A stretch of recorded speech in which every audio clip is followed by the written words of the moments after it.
नमस्कार दोस्तों, जैसा कि रामायण काल में संजीवनी बूटी से जुड़ी कुछ घटनाओं पर वैज्ञानिक दृष्टिकोण से प्रकाश डाला गया तो पाया गया कि उन सारी घटनाओं का अस्तित्व आज भी है।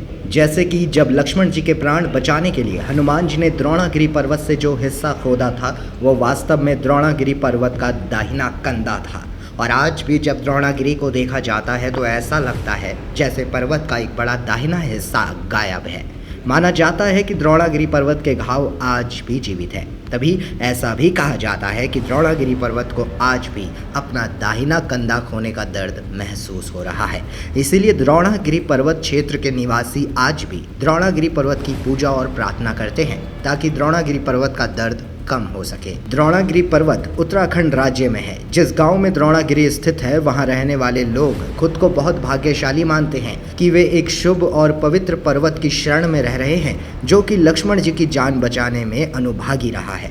इसके अलावा हनुमान जी का वास आज भी द्रोणागिरी पर्वत पर है, ऐसा माना जाता है। कुछ जानकारी के अनुसार यहाँ के लोगों का ये भी कहना है कि अभी भी हर साल एक बंदर द्रोणागिरी पर्वत पर आता है। वहाँ के स्थानीय लोग आज भी उस बंदर के आगमन को देखते हैं, लेकिन फिर वह बंदर कब कहाँ गायब हो जाता है ये आज तक कोई नहीं जान पाया।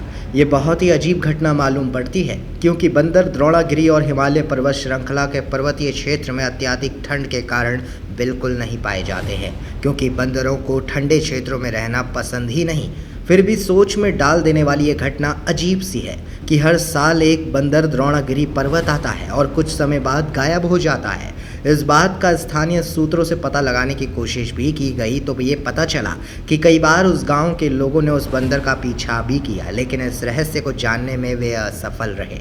साथ ही एक और रोचक बात आपको यहाँ मैं बता दूं दोस्तों, प्रयोगशाला द्वारा किए गए प्रयोगों से ये पता चला है कि संजीवनी बूटी, जिसे हम आज सैलाजिनेला बायोप्टेरिस नामक जड़ी बूटी के रूप में देखते हैं, जिसमें मौजूद अज्ञात पदार्थ कोशिका वृद्धि को बढ़ावा देते हैं तथा उन्हें विनाशकारी जैविक क्षति से बचाते हैं। इसका उपयोग भारत में औषधियों के रूप में किया जाता है, जो कि हिट, स्ट्रोक और पीलिया जैसे गंभीर बीमारी को ठीक करने में उपयोग में लाई जाती है। साथ ही मृत कोशिकाओं को पुनः जीवित करने के लिए भी इसका उपयोग किया जाता है, जिससे ये सिद्ध होता है कि ये जड़ी बूटी उन पौधों में से एक है जिसे आदिकाल में संजीवनी बूटी माना जाता है।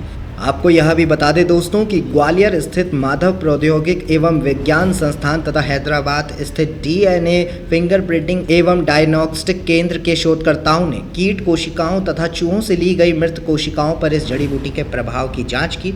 पारंपरिक चिकित्सा में जड़ी बूटी का इस्तेमाल जिस तरह से किया जाता है उसी तरह से वैज्ञानिकों ने जड़ी बूटी का अर्क मिट्टी के बर्तन में रात भर भिगो कर रखा। फिर उन्होंने अर्क को रासायनिक शोरबा में रखी कोशिकाओं में मिलाया, जिसके काफ़ी असरदार परिणाम सामने आए। कुछ जानकारी के अनुसार माधव इंस्टीट्यूट के प्रोफेसर और बायोटेक्नोलॉजी के प्रमुख नंद शाह के मुताबिक अर्क कोशिकाओं को गर्मी, पराबैंगनी किरणों और ऑक्सीडेंट नामक विनाशकारी रसायनों के हानिकारक प्रभाव से बचाता है। आमतौर पर अत्यधिक गर्मी, पराबैंगनी किरणों या हाइड्रोजन पेरोक्साइड जैसे ऑक्सीडेंट के संपर्क में आने पर जीवित कोशिकाएं बढ़ना बंद कर देती हैं और अंततः मर जाती हैं।